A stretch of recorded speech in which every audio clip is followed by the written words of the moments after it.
Let's now go to fibromyalgia. Let's discuss acupuncture treatment, adjacent points, part 2.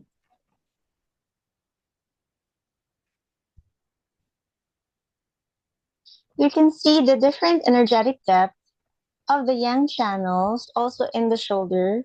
Here, the small intestine is on the most yang part, that is, the back of the upper body over the scapula, and therefore it opens onto the exterior. The large intestine is on the least yang part of the shoulder because it is the closest to the front of the shoulder and to the lung channel, which is yin, and therefore it opens onto the interior. The triple burner channel is in between the two, and it is therefore the hinge. You can see here the flow of qi among the greater yang, the bright yang, and the lesser yang in the shoulder area. The picture is even clearer if we consider the three yang of the leg. In fact, the bladder channel or great yang flows on the posterior surface of the leg.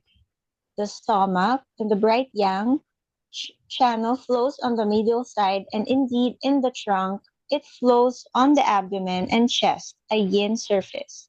The gallbladder channel flows in between the two. In each part of the body, therefore, there is a movement of qi between the greater yang, brighter yang, and the lesser yang channels. I call this the horizontal movement of qi when compared with the vertical movement of qi in a particular channel. For example, if we look at the shoulder area, the upward movement of qi in the large intestine, triple burner, or small intestine channel is a vertical movement of qi between the fingers and the head. The movement of qi between the small intestine, the greater yang, large intestine, the bright yang, and the triple burner, the lesser yang, channels is a horizontal movement of qi. We can see here the horizontal versus the vertical flow of qi in channels. When the channels are obstructed, we usually remove obstructions by using a distal and a local point. This combination promotes the vertical movement of qi in the channel. To strengthen the effect of the treatment, it is advisable to remove obstructions, exploiting also the horizontal movement of qi by promoting the exchange of qi among the greater yang, bright yang, and lesser yang channels. An example will clarify this.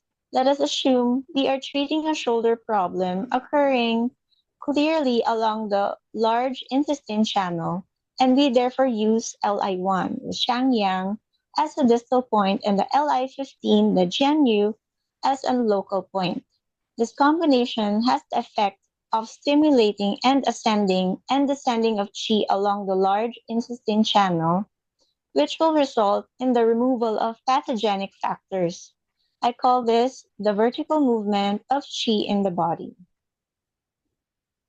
To reinforce the treatment further, it is advantageous to stimulate also what I call the horizontal movement of qi.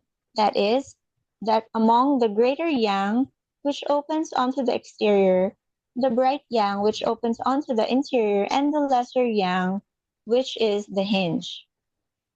In the shoulder, this could be simply achieved by using the adjacent points triple burner 14 for Jian Liao, the lesser yang, and the SI11 Qiangzong, greater yang. The use of these adjacent points will have the effect of stimulating the horizontal circulation of qi in the shoulder area among the greater yang on the scapula.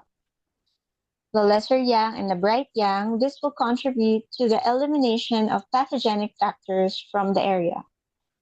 We can see here in the figure the flow of qi among the greater yang, bright yang, and lesser yang in the shoulder. Thank you for your attention.